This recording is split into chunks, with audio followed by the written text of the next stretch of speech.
Welcome to Retail's Most Wanted, the podcast that examines the latest issues related to organized retail crime and how retailers and policymakers are fighting back against today's organized crime syndicates.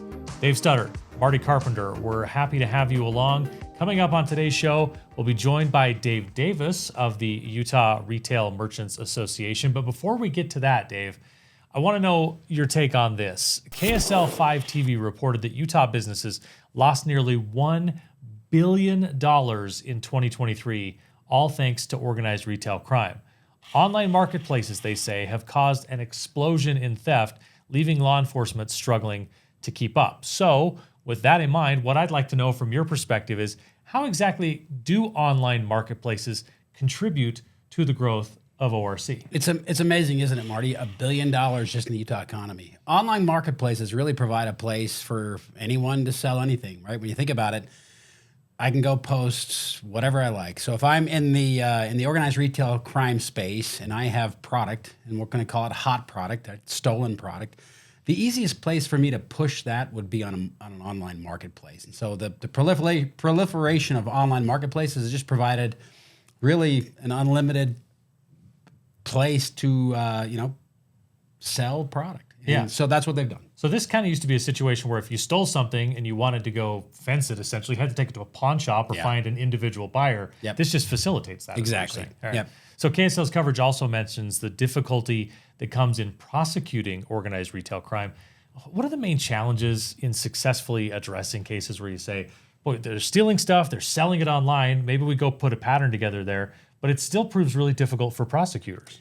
It's a challenge, right? But at the end of the day, you got to remember the whole goal is to be one step ahead. And so regardless of how ORC is using technology or online marketplaces, they get good at it. But so do those who are fighting on the right side of this equation, right? We're getting really good at tracking. A lot of these groups, they'll track online movements. They'll put patterns together. They'll use AI. So there's a lot of different ways to do this. It's just being smart and nimble and quick, right? Be one step ahead. Yeah, being one step ahead also means monitoring shopping patterns, as 100%. KSL reports, and tracking these suspected thieves. What do you think they're watching for, though? Like someone who's moving a lot of product would come to mind. What are they looking for? Sure, volume is always a key indicator, right? When you have someone that's moving, it's not normal behavior for me to go sell 7 DeWalt drills at one time. Yeah. 5 max. 5 max. That's traditionally not normal behavior. So they're looking for anomaly, right? Any anomaly in the online marketplace, that's what they're looking for. Yeah. Dave Davis of the Utah Retail Merchants Association is our guest. He's up right after this. Retail's Most Wanted is brought to you in partnership with the Attorney General Alliance, where U.S. State Attorneys General collaborate on emerging legal issues and the rule of law at home and across borders. Learn more at agalliance.com. Retail's Most Wanted is brought to you in partnership with LVT, securing physical environments through intelligent automation. Learn more at lvt.com. That's lvt.com.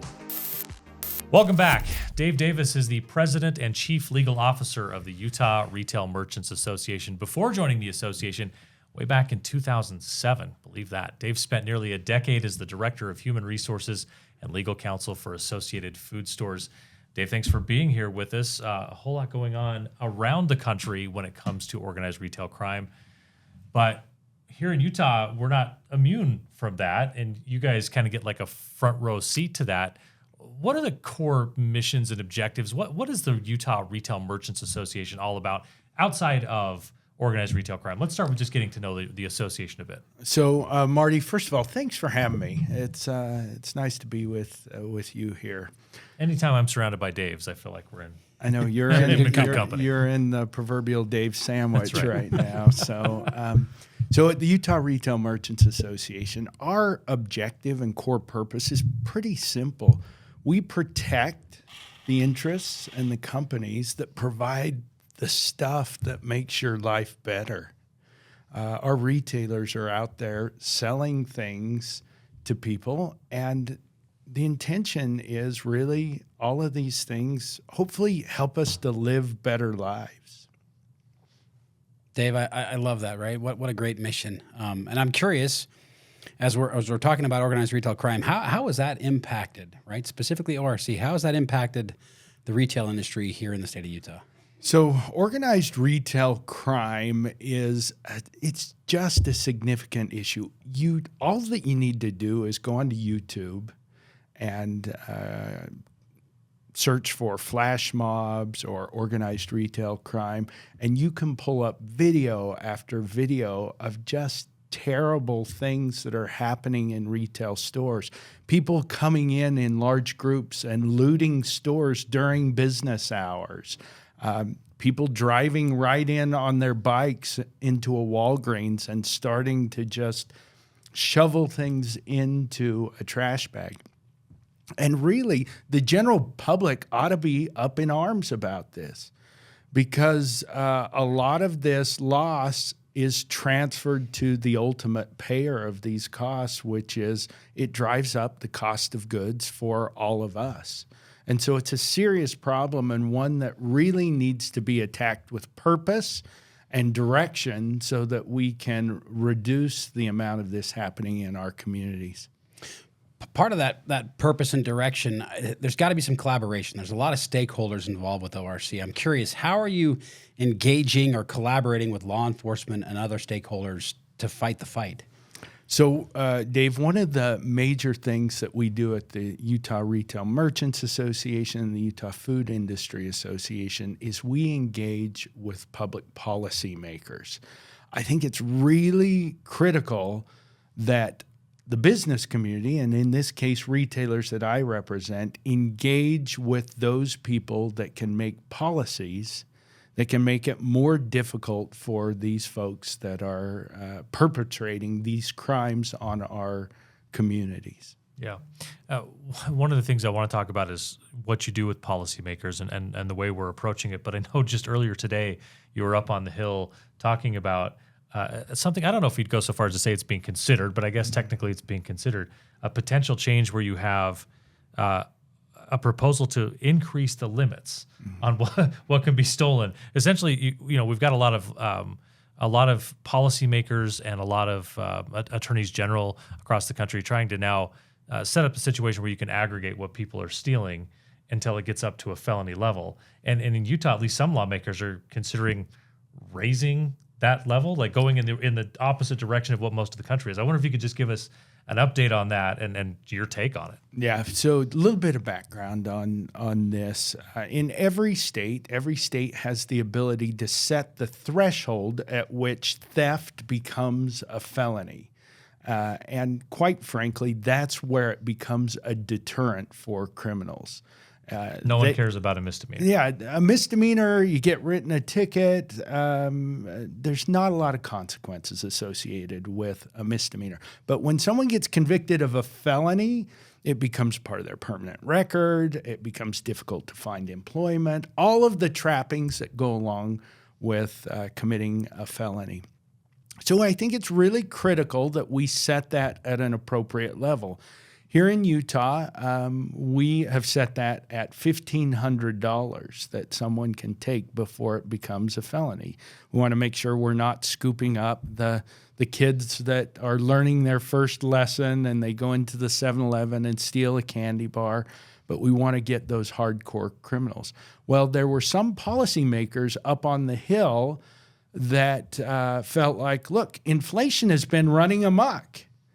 And so what used to be a misdemeanor is now becoming a felony just by virtue of inflation. And as I came up to the witness table to testify, I wanted to make it very, very clear what these policymakers were considering. And that was simply a cost of living increase for criminals. They were seriously considering raising the felony threshold here in Utah because inflation has run amok. Yeah. Just a bad idea. We don't need to hang an open for business sign on Utah for criminals. And so we fought and pushed back hard against that up on the Hill during the session. And fortunately, it didn't pass in last session, but it may be back again. Some of these gifts are the that just keep on giving. From a political communication perspective, I can say simplest message wins, and cost of living increase for criminals is the best line you could have come up with there. Anything else on the public policy front, the other key issues or regulatory issues that impact the ability to combat organized retail crime? So we always want to work on penalty enhancements when people are working in concert. So if someone comes into a retail store and they bring a whole group of people and they're working in concert, we want that to be elevated. A thing that has become quite a thing as of late is porch piracy. People are doing a lot more ordering online, having things delivered to their homes, and people are taking advantage of that, and they're just going and pilfering packages from people's porches. Does that fall into the organized retail crime sphere? We haven't talked a lot about porch piracy, but I suppose someone could be organized enough to say, we're going to hit this neighborhood at this time. We're following the Amazon truck. We know what kind of packages, sizes we're looking for, something like that. I think it does. I think anytime you're organized, you fall into that ORC space. Right? Yeah, so it's sort of if you give it more thought than the kid stealing the candy bar, if someone's saying, as a group, we're going in. There's opportunistic crimes, and then there's crimes that really, ORC falls into that. I think porch piracy would really fall interesting. I think that when you look at organized retail crime, it's those people that have turned the business of stealing into a job.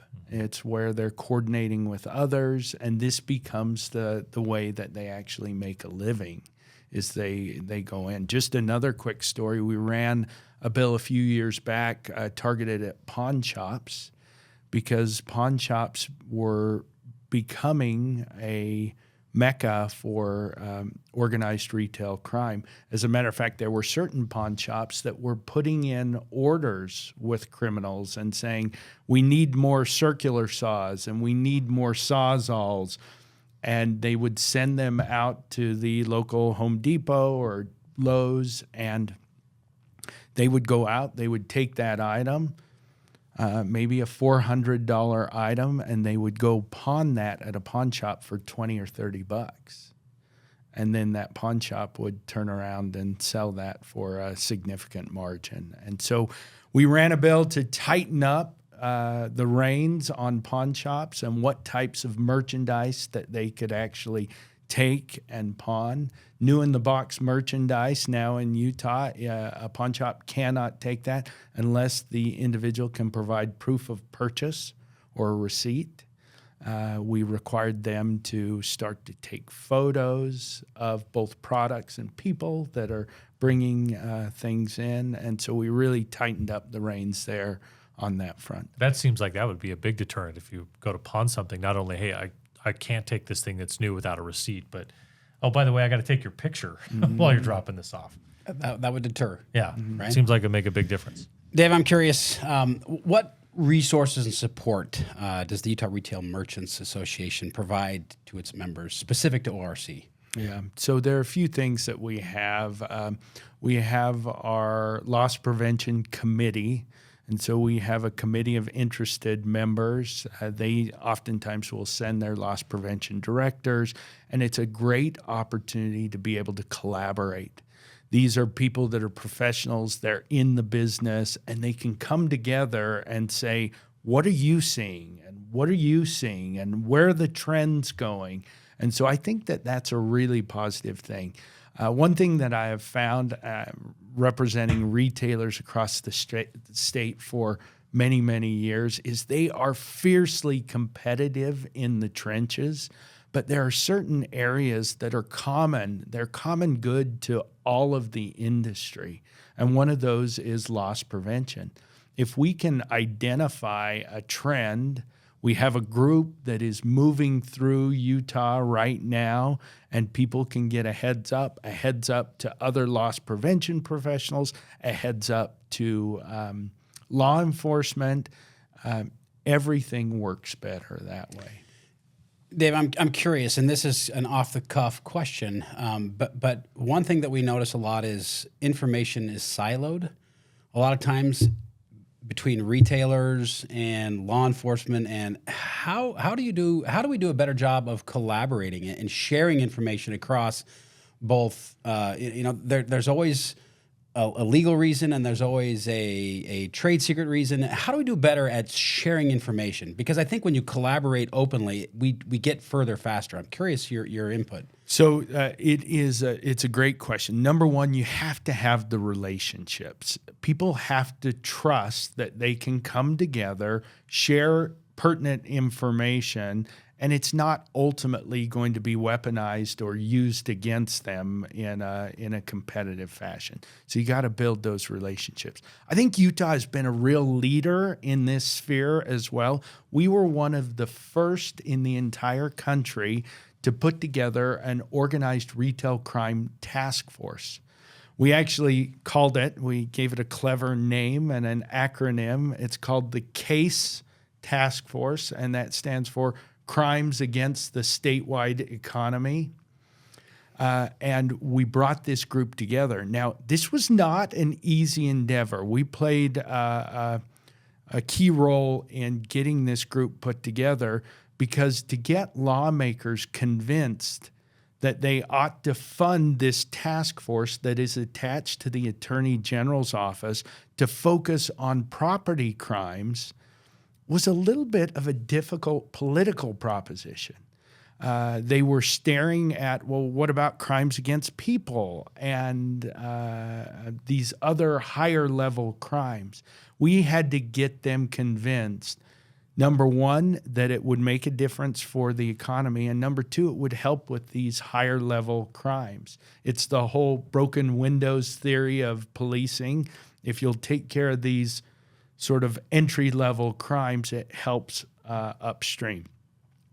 Well, we couldn't get them completely convinced to where they were willing to fund this task force. And so what we did is we came together as a retail industry and we said, let us fund it. We will fund it for a short period of time and provide you with proof of concept that this is going to make a difference. And let me fast forward and make a long story even longer. And about 18 months after we made the initial funding of that task force, we were able to go back to the Utah State Legislature, show them data that had resulted from this, and they then stepped up to the plate and have provided permanent, ongoing funding for this task force. Yeah, fantastic. Coordination's a big part of it. I imagine technology is as well. Yeah, I'm curious. How are you leveraging technology to fight organized retail crime? And have you had any successful deployments of technology that stick out in your head? So let me give you this anecdotal story. I was in one of my members' stores. It was a grocery store, and I think that as we have all experienced, there's been this trend towards retail self-checkout. Self-checkout is both a blessing and a curse at the same time, right? You don't have to provide the staff to check people out, but you also are subject to people walking away with products. And this particular grocer had deployed some overhead cameras in their business, in their self-checkouts. And the cameras and the data that it would gather was powered by artificial intelligence. And it began to be able to notice patterns of people perhaps not scanning items or things of that nature. Now, it's far from perfect. I think AI is clearly an emerging technology. And there was a time where an associate was actually called over, and it was like the NBA, right? We went to the video review, and they punched right on my screen there, and I came up, and they were able to see exactly what I did, but something had triggered in my transaction that there was an anomaly happening. And so associate comes over, video review, oh, you're fine, and off we go. I think that technology still needs to be refined quite a bit, but I think that that's an example of technologies that are being used to help bring down the issues of retail theft in our stores. I'm fine getting flagged and having someone go to the replay if I'm shopping. But if you challenge and you're wrong, I get like a free Snickers bar or something, right? I should walk, like, you held me up for a few minutes. Good idea. There's my Snickers and I'm on my way. You pick from the candy bars right there. Yeah, at the counter. Marty, you may be onto something there. You should just get some kind of reward if you're going to take up your time. Dave, you're here with us today talking about organized retail crime. That's part of the way you get the word out, I imagine. But I'm curious about what work do you do as an association to raise public awareness about the impact of organized retail crime on the community in Utah? Because I think we see these videos and people see them, but it seems like, geez, 9 out of 10 of them are in California. And so I wonder if there's like a public perception that, well, this is a problem, but it's a California problem that we don't want to come here. But $1 billion sounds like it's a problem here. Yeah, it continues to be a problem here. And I think, Marty, you've put your finger on one of the challenges that we have, because when you initially talk to lawmakers, policymakers, administrative agencies, the initial reaction is that this is a California, this is San Francisco, this is a Portland problem. This is not a Utah problem. But when you have the opportunity to provide them both with anecdotal stories and real life data that impacts Utah and Utah consumers, I think that's where the tides start to turn. And they start to think, well, maybe we do have a problem here. And we certainly do. We have done a far better job of managing that. To a certain extent, we have made other states more attractive than we are. It's that old story about you're in the woods with your buddy and you come upon a bear, and one of them puts on his running shoes and the other guy says to him, well, you're never going to outrun the bear. And he said, I don't have to. I only have to outrun you. And we have done some good things here that have put us ahead of the pack as far as other states. And that drives people to places like California or Oregon, where the hunting is a little bit more fruitful in those states. Dave, you talked a little bit about the tides turning. I'm curious your thoughts about the future of organized retail crime here in Utah and nationwide. So we are at the forefront now, but you can't stay there without constant effort and looking at how do we improve, how do we stay on the cutting edge of thwarting organized retail crime. It's fun to be number one, but when you're number one, you got to keep working day after day after day. And so I think that that's part of our job at the Utah Retail Merchants Association, is continuing to keep this on the radar, partnering with great partners in law enforcement, with our case task force. There's such a good relationship there. We're now to the point where retail loss prevention professionals are packaging up cases, and they're starting to understand exactly what our case law enforcement team is needing. They're doing all that legwork and then handing it over to prosecutors at that point, where they can very easily obtain convictions. Dave, we'll get you out of here on this one. How can businesses get involved with the Utah Retail Merchants Association and your efforts against ORC? It sounds like you have a very active membership, but I'm just curious how other businesses could get involved. So I always say this to people. Well, you can always go to our website, right? And there's a place where people always want to know, what is it going to cost me to join the Utah Retail Merchants? Just go to our website, utahRetail.com. There's a join tab there or menu, and you can go there and you just punch in the number of employees that you have here in Utah, and it will tell you exactly what it will cost to join. But that's the administrative side of this. I think the important side of this is, if you want to have a voice in public policy and how things happen, if you want to make policy rather than just having policy done to you, then I would recommend that you join the Utah Retail Merchants Association. All right. I said I'd let you out of here on this, but I'll give you one more. I'll give you the final word. Utah fighting against organized retail crime. What's the most important message for our audience to take away today? So I think the most important message that our listeners can take away is if you don't think that this impacts you, you're wrong. This is driving up the cost of the goods that you're having to purchase at the grocery store, whether you're buying tomatoes at the grocery store or the 100-inch TV at Best Buy. This is driving up the cost of goods for you. It's fundamentally unfair that those of us that have chosen to play by the rules are forced to bear these costs of those that are unwilling to abide by these societal standards.